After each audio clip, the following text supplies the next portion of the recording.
Halo guys, bertemu lagi dengan saya Dalimar. Hari ini muka gampi makan coto. Coto kali ini yang saya coba coto Dentayan di Jalan Sultan Hasanuddin. Guys, ramai sekali di sini guys. Namanya juga coto Dentayang ya, harus sabar menunggu ya guys. Namanya juga Dentayang. Dentayang itu artinya guys toh menunggu.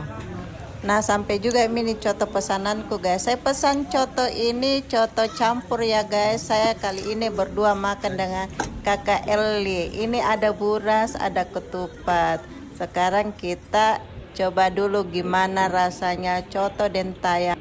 Karena pertama kali Kak Jua kesini makan guys, penasaran Kak, karena banyak yang bilang coto Dentayang itu enak.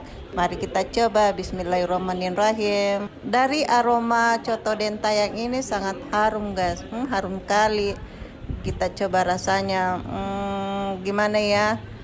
Rasanya enak, tapi mungkin ini bukan selera saya. Selera orang kan beda-beda guys. Mungkin saya masih senang sama coto Dentata yang berada di Batua. Ini tidak di endorse ya guys sama Dentata, enggak.